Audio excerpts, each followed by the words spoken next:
Apocalipse capítulo 8, nós vamos fazer a leitura de 1 a 6. O tema é o sétimo selo. 7 anjos tocam as 7 trombetas. Então hoje eu posso dizer que vai ser a introdução. Se você observar o capítulo anterior, que é o capítulo 6, nós vamos ver o cordeiro abrindo os 6 primeiros selos. Nós temos observado que a segunda sessão, eu vou repetir, a primeira sessão vai do capítulo 1 ao capítulo 3, a segunda sessão do livro vai do capítulo 4 até o capítulo 7. Hoje nós estamos entrando na terceira sessão. Mas na sessão anterior a de hoje, se a gente observar, nós vamos ver então no capítulo 5 que havia um livro, um rolo da Bíblia, não um livro, da Bíblia não, eu estou falando Bíblia, mas não da Bíblia, mas um livro selado com 7 selos. E não havia ninguém digno de abrir esses 7 selos. Não houve ninguém no céu, nem na terra, nem debaixo da terra. João chorava muito. E alguém ali, daqueles que estavam, disse para João: não chores. Um dos anciãos disse para João, verso 5 do capítulo 5: não chores, eis que o leão da tribo de Judá, a raiz de Davi, venceu para abrir o livro e os seus 7 selos. Então aí Jesus, então, no capítulo 6, agora começa a abrir esse livro selado, escrito por dentro e por fora. Esse livro parece-nos o livro da história. Esse livro também parece... A Bíblia não diz claramente que livro é este. Possivelmente o livro da história, eu também costumo dizer, dentro dessa história está também a redenção do ser humano. Quando João abre o primeiro selo, aliás, Jesus, o cordeiro, abre o primeiro selo, nós vamos ver o cavaleiro branco, que saiu com um arco. Arco é símbolo de vitória militar, de guerra. E esse cavalo, dizem, foi dado uma coroa e ele saiu vencedor e para vencer. Alguns comentaristas acham que é o anticristo, mas há uma objeção porque o cavalo é branco e ele recebe uma coroa. A cor branca jamais ela é utilizada para as coisas do diabo. No livro, a cor branca é símbolo de vitória, de santidade, é o símbolo de Jesus, é o símbolo da igreja. Então alguns acham que aqui está retratando Jesus. O Hernandes Dias Lopes acha que é Jesus. Já o comentarista Jorge Led, ele acha que é a vitória na pregação do Evangelho diante das tribulações, lutas deste mundo. Não só o Jorge Led, mas também o que eu andei pesquisando, o editor da Bíblia do Estudo da Reforma também vai nessa linha. Porque lá na frente nós vamos ver falar de Jesus mesmo montado num cavalo branco, com a roupa gloriosa e tudo. Mas aqui, na minha opinião, tudo indica que pode ser então a questão da mensagem do Evangelho. Pode ser, né? De qualquer maneira, está referindo a algo vencedor aqui, e a cor branca é aplicado à igreja. Já o segundo cavalo aí é o cavalo vermelho. Simboliza falta de paz, guerra, morte, no caso, em destruição, nesse sentido. O terceiro cavalo é fome, escassez, é o cavalo preto. Nós vimos ali, né, no filme que a gente passou. E o último cavalo, aliás, o último cavalo aí é o cavalo amarelo. Semana passada eu fui no velório e quando eu olhei para dentro do caixão, eu lembrei desse texto. Porque a cor era amarela, mas não era amarela somente, é um amarelo esverdeado. No grego, você pode observar que essa cor às vezes é aplicada para a cor verdeada, verde, assim, verde meio amarelado. E aí quando eu fui pesquisar numa versão e outra, eu falei, gente, é cor da morte. O cavalo é morte, a cor é a morte. E quando eu olhei dentro daquele caixão, era uma cor, aquela cor feia, irmãos, justamente cor esverdeada para amarelada. E eu fiquei impressionado com a cor. Eu lembrei deste quarto cavalo aqui, que simboliza morte, praga, fome e guerra. Nós vamos observar que no quinto selo, o que a gente viu aí? As almas dos mártires debaixo do altar clamando: até quando, ó Senhor justo e poderoso, não vingas o nosso sangue dos que habitam sobre a terra? Eles estavam lá. E uma coisa que eu não lembro se eu comentei, mas eu preciso comentar: o que acontece quando a pessoa morre, a pessoa salva? Eu já ensinei muito para essa igreja, estou ensinando lá na classe de doutrina. Quando a pessoa morre nesse mundo, alma ou espírito vão para o céu ou para o inferno, não é? O que é salvo vai para o céu, o que é perdido já vai para o inferno. Pastor, mas vai sem corpo. É sem corpo.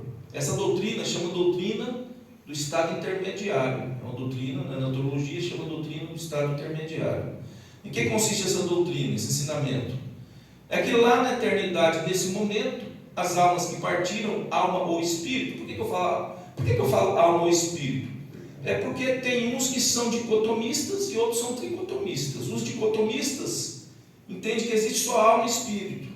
Aliás, corpo e alma. Os tricotomistas dizem: não, existe corpo, alma e espírito. E quando eu falo alma ou espírito, justamente para não entrar nessa linha, tá? Então, quando a pessoa morre, alma ou espírito vai para a presença de Deus, mas ainda estão sem o corpo. O corpo está dormindo no pó da terra. Mas a Bíblia fala da ressurreição do corpo.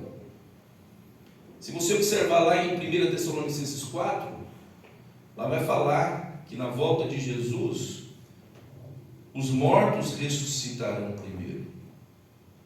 E se nós, lá na frente nós vamos ver que todos os que morrem, lá no capítulo, parece que 19 e 11, abre aí 19 e 11, e aí nós vamos ver justamente o cavalo branco, só que aí é Jesus montado no cavalo branco. O seu cavaleiro se chama Fiel e Verdadeiro, julga e peleja com justiça, os seus olhos são chamas de fogo. Aí é Jesus. E ele está vestido com um manto branco, verso 13. O manto é branco, tinto de sangue, e o nome dele é Verbo de Deus. Aí é Jesus, a identificação muito clara. Versículo 14 diz: e seguiam os exércitos que há no céu, montando cavalos brancos, com vestiduras de linho finíssimo, branco e puro. Irmãos, esse texto do verso 11 até o verso 21 é um retrato da volta de Cristo. É mais um retrato da volta de Cristo que tem Apocalipse. Apocalipse está cheio de retrato da volta de Cristo. Cada sessão dessa que eu estou falando tem um retrato de uma volta de Cristo de uma maneira contada diferente. É como se fosse uma moeda que você olha ela de vários ângulos. E aqui nós vamos ver esse Jesus vindo com todos os santos, todos os exércitos que há nos céus, anjos e santos, salvos. A doutrina do estado intermediário consiste nesta ideia que quem morre já está com Cristo, e isto é bíblico. Jesus contou uma história, lá não diz parábola. Alguns acham que é parábola, aquela parte do Lázaro e do rico, mas lá não está escrito que é parábola. Pode ser que alguém colocou o título em parábola, mas aquele título não é inspirado. Jesus conta uma história. Então, há estudiosos que dizem que Jesus contou um fato real. Eu creio dessa forma. Eu não vejo aquele texto como parábola. Jesus está contando algo real. Ele contou algo simbolizando o real. Morre Lázaro, morre rico. Um, ao acordar, do outro lado, vamos falar assim, já está na chama do inferno. E o outro, quando abre os olhos, está no seio de Abraão. Um está na delícia eterna, sendo recebido nas mansões celestiais, simbolicamente comendo do banquete eterno de Deus, sendo recebido como convidado de honra. e o outro está no inferno queimando, pedindo para o pai Abraão mandar o Lázaro molhar o dedo na água e refrescar a língua, que ele está no tormento, na chama do inferno. Isso mostra que quem morre já está ou no céu ou no inferno. Mas na volta de Jesus, o corpo que está na terra, segundo o texto de 1 Tessalonicenses 4, eles vão ressuscitar glorificado. Isto é, Jesus virá com salvos, o corpo, eles vão receber esse corpo novo. Os mortos vão subir ao encontro do Senhor nos ares, um corpo transformado. Nós, os vivos, não morreremos, mas a Bíblia diz que nós seremos transformados e teremos um corpo semelhante ao do Senhor. Bom, por que eu disse tudo isso? A gente pode observar aí, verso 9 em diante, até o verso 11, justamente essas almas sem corpo ainda, que estão debaixo do altar clamando: até quando, Senhor? E aí diz o texto, que então a cada um foi dada uma vestidura branca. Está vendo o que eu disse? Debaixo do trono, mas agora recebendo a vestidura branca. Eles disseram que repousassem ainda por um tempo, até que se complete o número dos seus conservos, irmãos que iriam ser mortos, como igualmente eles foram. Quer dizer que esse número não está fechado. Ainda vai haver muita morte. Muitos mártires vão morrer por causa do Evangelho nesse mundo, até a volta de Cristo. Se a gente observar o verso 12 até o 17,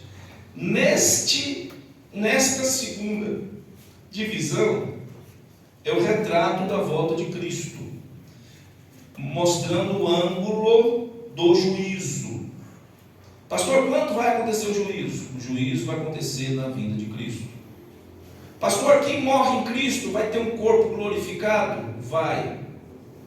E o que já está no inferno vai ter um corpo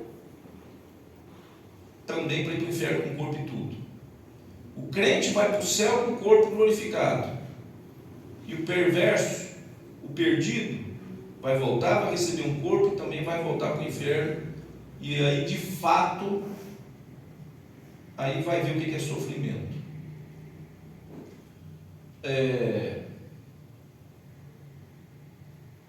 Tem um texto na Bíblia que fala que carne e sangue não podem ver a glória de Deus, o reino de Deus, alguma coisa nesse sentido. Carne e sangue. Com esse corpo aqui eu não tenho como entrar na glória. Com esse corpo não tem como. Moisés quis ver a face do Senhor. Deus disse: Moisés, homem nenhum pode ver minha face e continuar vivo. Eu tenho para mim que se o homem visse a Deus, ele derreteria como cera. Ele viraria um vapor. Porque o homem não tem estrutura para entrar na presença do Eterno. Quando Isaías teve a visão, capítulo 6, ele ia caindo como morto. João, quando tem a visão do Cristo glorificado, ia caindo como morto. Homem nenhum tem essa estrutura nesse corpo.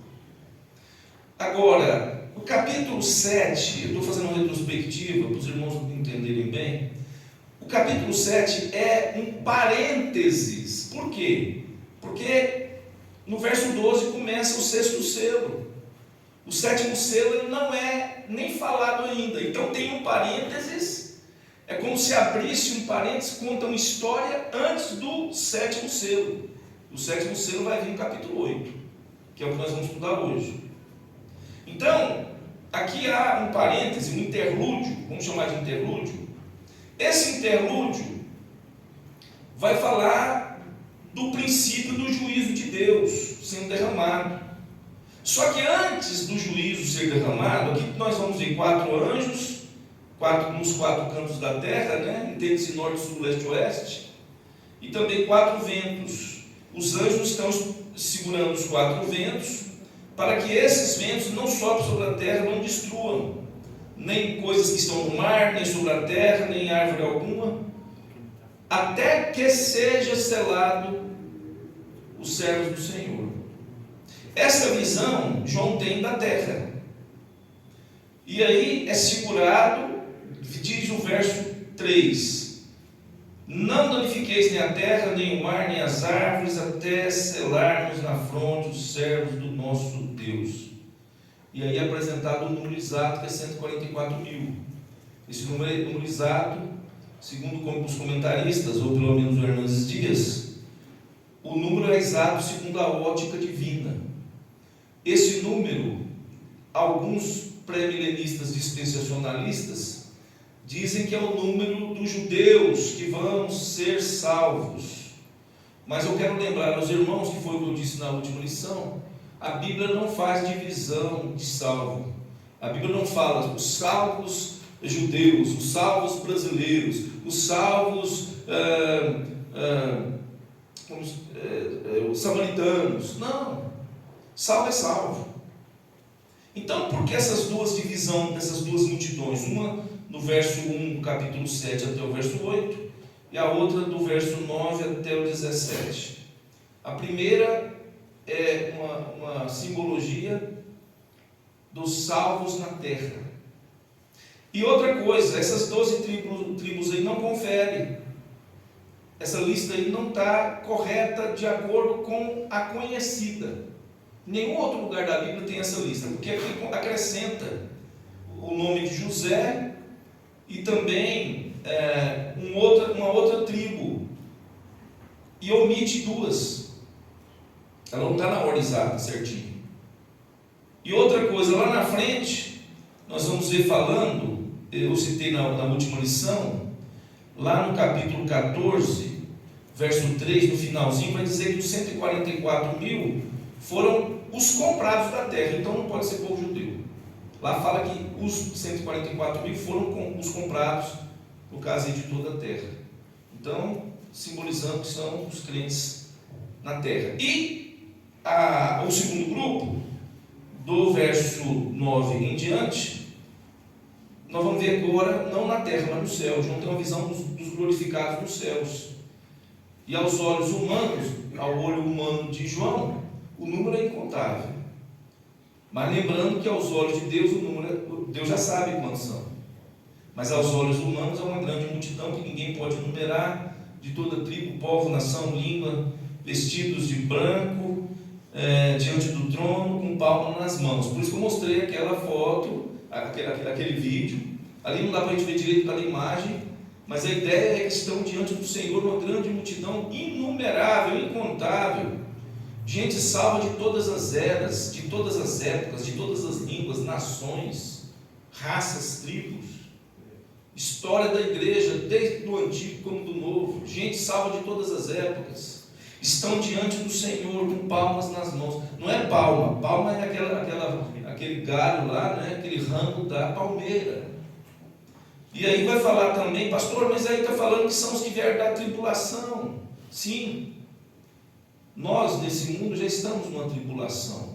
Porém, antes da volta de Jesus, vai ter um momento que a Bíblia diz que vai ser a grande tribulação, que se não fosse abreviado, alma nenhuma se salvaria.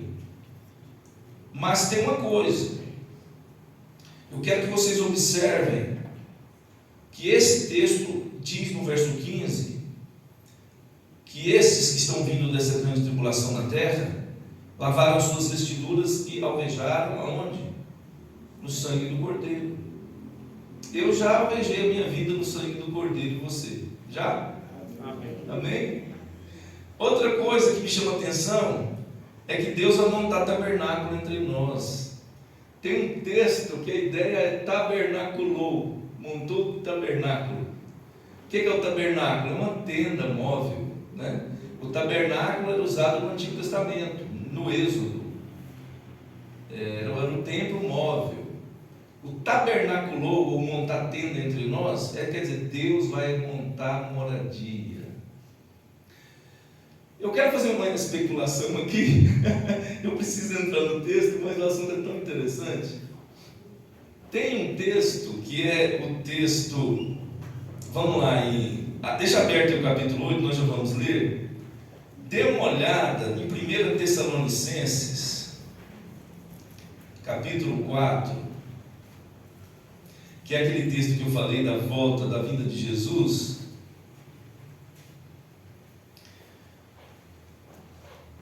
verso 16 e 17.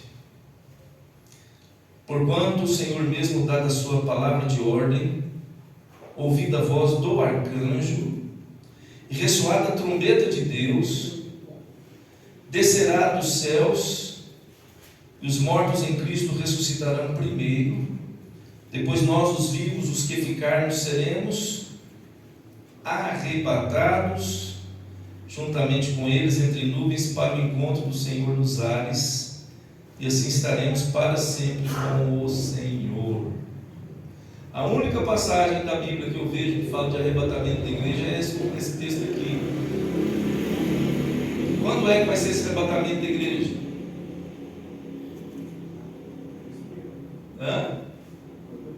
Quando Jesus voltar, irmãos. Não tem esse negócio de arrebatamento secreto, não. O dia que Jesus voltar, só nesse dia o povo vai subir. O arrebatamento, tem gente que valoriza mais essa palavra arrebatamento que volta de Jesus. Eu valorizo mais a volta de Jesus, porque o dia que Jesus voltar, além de nos levar para a sua presença, Ele vai pôr um fim nessa questão. Ele vai trazer juízo, Ele vai pôr um fim no sofrimento, Ele vai lançar o demônio, Satanás, o falso profeta, a besta, que é o sistema lá do falso profeta, a besta que surgiu da terra, tudo para dentro do lago de fogo. Quando vai ser? Na volta de Jesus. Então a gente precisa observar os detalhes para não dar lugar à heresia. O único texto que eu vejo que fala de arrebatamento é o momento que Jesus voltar. Os mortos vão ressuscitar, vão subir. Na mesma hora, pum, todo mundo será transformado, os vivos serão transformados, subirá junto. Esse é o arrebatamento, para estar com Ele lá.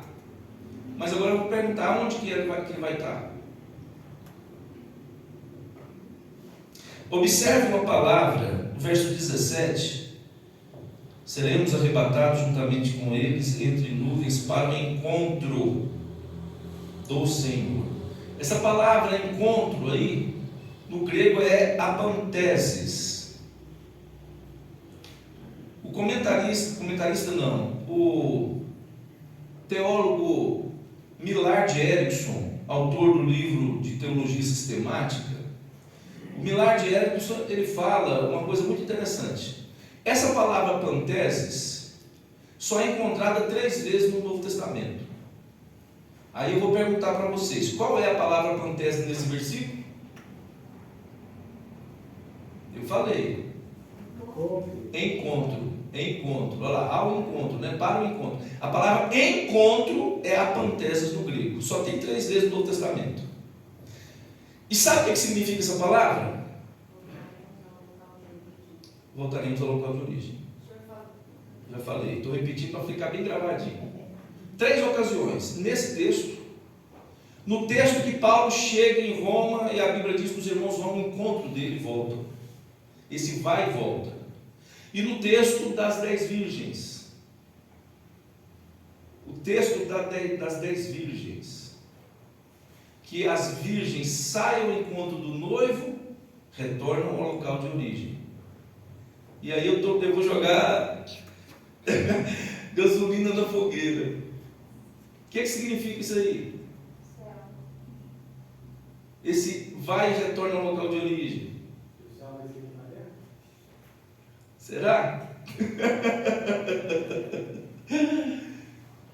Aonde Deus estiver é céu.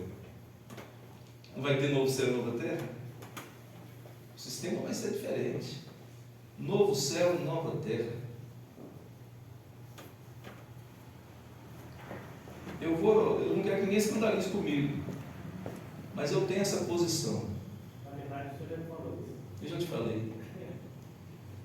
Pastor, mas essa posição de Testemunho de Jeová. Não, Testemunho de Jeová é diferente. Testemunho de Jeová está dizendo que vai ficar lá os 144 mil no céu e os outros vão ficar aqui na terra. Eu estou dizendo que esta ida é o encontro do Senhor, é a panteses, vai e volta para o local de origem. Porém, aonde Deus estiver céu, Ele pode transformar, Ele vai transformar um novo céu e nova terra. Tem um texto na Bíblia que fala que Ele vai pisar no Monte das Oliveiras, e o Monte das Oliveiras vai ficar uma fenda metade por norte, metade por sul, e vai ter um vale muito amplo no meio. Deus pode transformar esse mundo e fazer dele o que Ele quiser. Tá, não vou perder mais. Perder não, nós estamos ganhando tempo, né? Vamos lá para o capítulo 8. Quando o cordeiro abriu o 7º selo, houve silêncio no céu cerca de meia hora. Então vi os 7 anjos que se achavam em pé diante de Deus. Eles foram dadas 7 trombetas. Veio outro anjo e ficou de pé junto ao altar, com um incensário de ouro. E foi-lhe dado muito incenso para oferecê-lo com orações de todos os santos sobre o altar de ouro que se acha diante do trono. E da mão do anjo subiu à presença de Deus a fumaça do incenso com as orações dos santos. E o anjo tomou o incensário, encheu-o do fogo do altar e o atirou à terra. E houve trovões, vozes, relâmpagos e terremoto. Então os 7 anjos que tinham as 7 trombetas prepararam-se para tocar. Eu vou ficar por enquanto aqui. Se a gente for observar, eu vou só dar uma pincelada. O primeiro anjo vai tocar, vai cair saraiva com fogo misturado com sangue sobre a terra. Queimada a 3ª parte da terra, das árvores, da erva verde. O segundo anjo toca a trombeta, grande montanha ardendo em chama cai no mar, e morre a 3ª parte da criação existente no mar. E também é destruída a 3ª parte das embarcações. Aí vem o terceiro anjo, toca a trombeta, caiu do céu sobre os rios, sobre a 3ª parte dos rios, uma grande estrela ardendo como tocha, e o nome dessa estrela é Absinto, e as águas se tornam absinto, e muitos homens morrem por causa das águas, se tornaram amargas. E aí vem o 4º anjo, toca a trombeta, e a 3ª parte do sol, da lua e das estrelas é ferida, e eles param, eles cessam, não brilham mais. É vista uma águia, ouvida a voz dela, ela está dizendo: ai, ai, ai, ai, ai, ai, os que moram na terra, por causa das restantes vozes das trombetas dos 3 anjos que ainda tem de tocar. Então aí é até a 4ª trombeta. É tocada a 5ª trombeta, uma estrela cai do céu, e aí nós vamos ver coisas malignas aí, tá? Aí fala de gafanhoto, o sol e o ar se escurecem, os gafanhotos aí têm poder destrutivo, eles são como escorpiões, e aí eles vão causar dano às ervas da terra. Aliás, foi dito que não causam dano à erva da terra, tão somente aos homens. Eu corrijo a fala. E aí a gente vai ver destruição, tormento, homens sendo feridos por esses escorpiões, e há também neles aspecto, esses gafanhotos que têm caudas como que de escorpiões, que ferroam e matam os homens, ou tormentam os homens, melhor dizendo. Eles têm armadura, eles têm cabeça com coroas, eles têm rosto como de homem, cabelo como de mulher, dentes como de leão, o barulho das suas asas é como o barulho de carro de guerra, cauda dele é como escorpião, tem ferrão, para atormentar, para causar dano. E aí lá no finalzinho do verso 11 vai falar do anjo do abismo. Qual é o anjo do abismo? Aí vai falar que o nome dele em hebraico é Abaddon, em grego Apolion, isto é, destruidor e destruição. Então a gente está vendo vários aspectos acontecendo, isso até a 5ª trombeta. Depois na 6ª trombeta nós vamos ver então mais destruições aí. Eu não vou entrar nessa questão ainda, mas vamos ver destruições terríveis.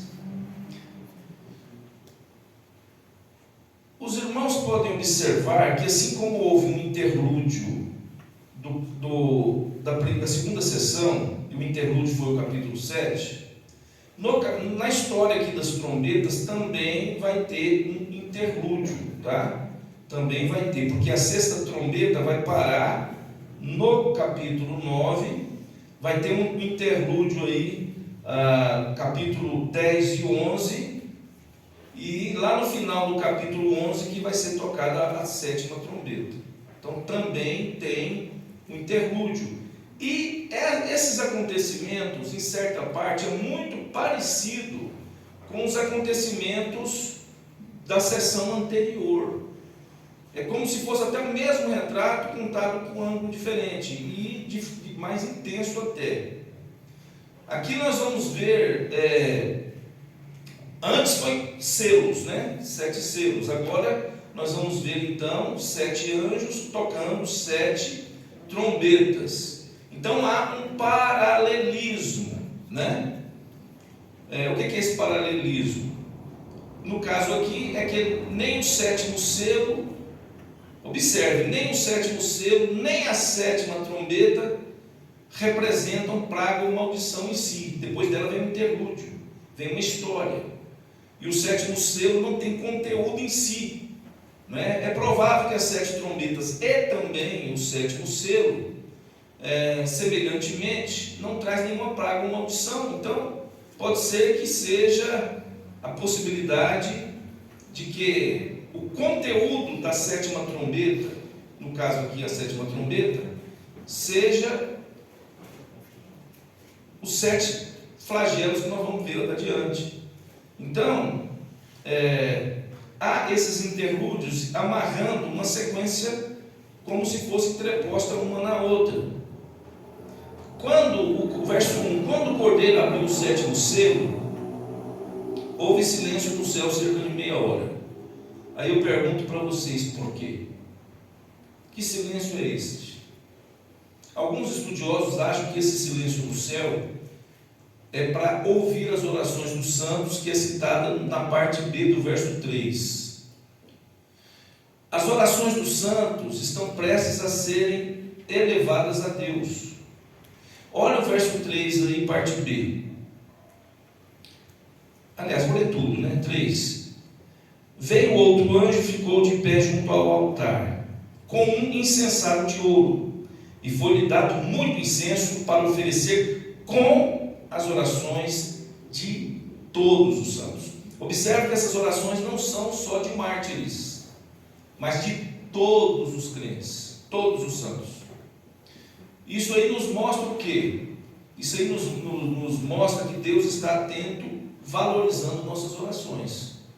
O comentarista Hernandes Dias Lopes, ele cita William Barclay, que diz que as necessidades dos santos significam muito mais para Deus do que todas as músicas do céu. Por quê? Porque se a gente observar lá no capítulo 5, nós vamos ver do verso 6 em diante uma adoração a Deus, e aí nós vamos ver glorificando a Deus, né? Os seres viventes e tal.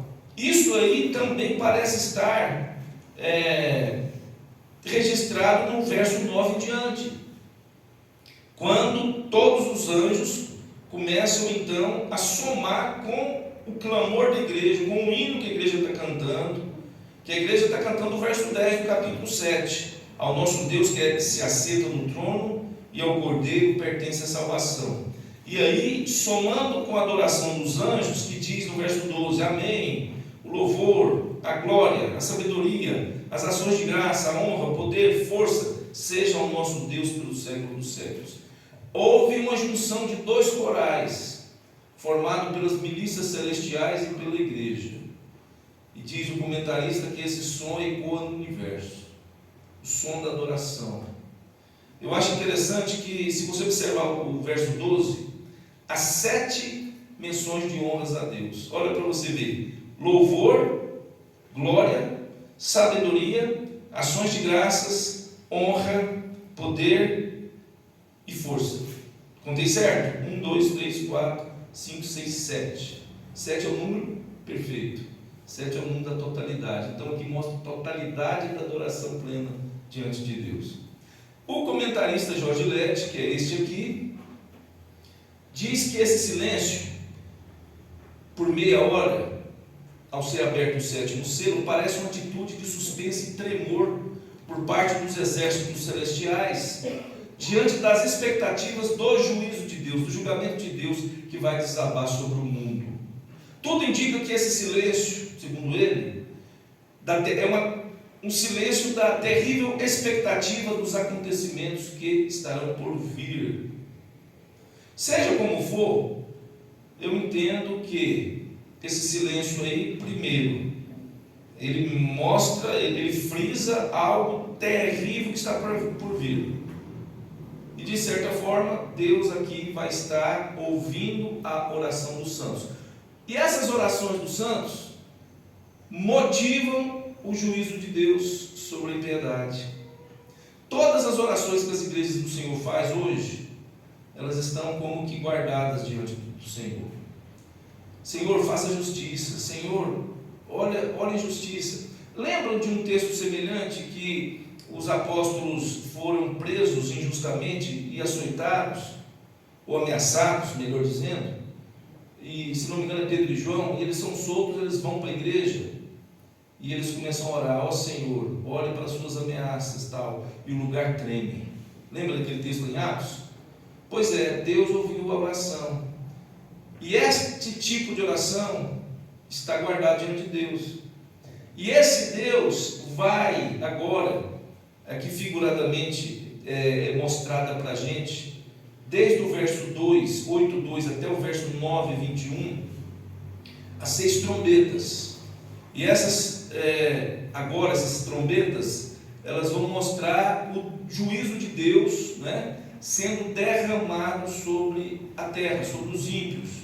É bem verdade que os homens que são marcados, selados, salvos, né, não vão sofrer dano, né? Eu já estou concluindo. Sobre quem virá o juízo? Sobre aqueles que estão adorando o anticristo em vez de adorar o Filho de Deus. Sobre aqueles que não adoram a Deus, mas continuam nas suas impiedades. E essas pragas então são para os que não têm o selo de Deus sobre as suas frontes. E se você observar o texto que eu li anteriormente, capítulo 7, verso 3, fala que não foi feito dano à terra enquanto não foi marcado na testa, né, os que são servos de Deus. Abra para mim, irmão Antônio, capítulo 9, verso 4. Apocalipse 9, 4. Lê para mim bem alto. O Senhor me perdoe.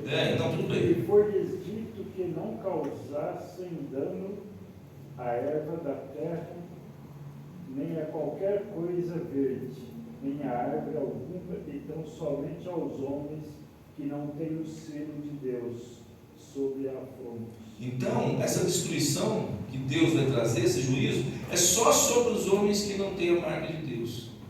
Ok? Então eu quero falar, meus irmãos, da importância das nossas orações. Devemos notar que as orações dos santos, que estão aí no verso 4, não é apenas um exercício espiritual. Quando você ora, a sua oração, a nossa oração, sobe de fato à presença de Deus. E Deus responde às orações dos seus servos fiéis, isso aí não resta dúvida. Quantas pessoas já chegou e falou: pastor, passando uma hora? E não é só porque eu sou pastor não, qualquer um de nós. Pastor, estou passando uma hora. Pastor, minha filha está passando mal aqui, ore. Orou, acabou o problema. Na hora. E não é só eu não, qualquer um. Deus ouve a nossa oração. A oração move a mão de Deus. E também, assim como o juízo de Deus veio sobre o povo do Egito, lembra? Foi em resposta à oração do povo de Israel, Êxodo 3, 7 a 8. Lá fala que foi resposta da oração do povo de Israel. O juízo de Deus se derramou sobre os egípcios. Da mesma maneira, Deus enviará o seu juízo sobre os ímpios. Apocalipse 6, 9 a 10, Apocalipse 8, 3 a 5.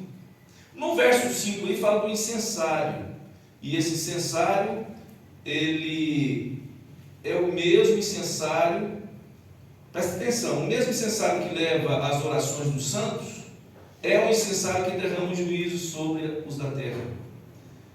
O mesmo fogo que queimou o incenso sobre o altar, causa agora destruição com os que estão sobre a terra. As orações dos santos desatam a vingança de Deus sobre os ímpios, diz William Barclay. Aí nós vamos ver também, falando de trovões, vozes, relâmpagos, terremotos, são sinais do poder de Deus. Isso aí nós vimos lá no Monte Sinai, quando Moisés estava a falar com Deus, havia sons de buzina, relâmpagos, trovões, e o monte fumegava como uma fornalha. Isso daí, quando aparece na Bíblia, está frisando o poder de Deus. Mas tudo indica que nesse texto aí, está sendo como que o mundo que perseguiu os servos de Deus, agora está sendo alvo do juízo divino. E esse trovão, voz, relâmpago, está vindo como manifestação de Deus agora sobre a impiedade do homem. Quem é contra o povo de Deus é contra Deus. É ou não é? Quem é contra o povo de Deus é contra Deus. Quem é inimigo de Deus é inimigo do povo de Deus. Quem persegue o povo de Deus persegue o próprio Deus. Não foi isso que Jesus glorificado disse a Saulo? Atos 9,3 diz: seguindo ele, Saulo, caminho, estrada fora, ao aproximar-se de Damasco, subitamente uma luz do céu abriu ao seu redor, brilhou ao seu redor, e caindo por terra ouviu uma voz que lhe dizia: Saulo, Saulo, por que me persegues? Ele perguntou: quem és tu, Senhor? E a resposta foi: eu sou Jesus a quem tu persegues. Quem persegue a igreja persegue Deus. Quem se opõe à igreja se opõe a Deus. Então esse Deus virá e o juízo dele cairá sobre o mundo em resposta das orações dos servos de Deus. Observem que Jesus disse, Lucas 18:7, diz assim: não fará Deus justiça aos seus escolhidos, que a ele clamam dia e noite, embora pareça demorado em fazê-los? Digo que depressa se fará justiça. Então, a justiça de Deus é pelo clamor do povo de Deus. O juízo de Deus, melhor dizendo, vem sobre o ímpio em resposta ao clamor do povo de Deus. E concluindo, as orações do povo de Deus fazem diferença. A sua oração faz diferença. A minha oração faz diferença. A oração da igreja faz diferença. As nossas orações sobem ao trono de Deus. Orar é algo muito sério. Às vezes nós não damos valor, mas Deus dá. Toda oração Deus responde. Quando oramos, entramos na presença do Altíssimo. Naquela época do Antigo Testamento, para entrar na presença do rei, por exemplo, no livro de Esther, se a pessoa entrasse na presença do rei sem ser chamado, ele poderia ser morto na hora. O rei precisava abaixar o cetro. Se o rei ficasse quietinho, era morto na hora. Irmãos, imagine nós adentrando na sala do trono do Rei dos Reis. Deus nos deu essa liberdade. As orações citadas no verso 3 são as orações dos santos e não apenas dos mártires, eu repito. Isto é prova de que o Senhor está atento ao clamor do seu povo em toda a terra. Nossas orações têm valor e Deus está agindo em favor dela. Creia e descanse em paz no Senhor. Amém.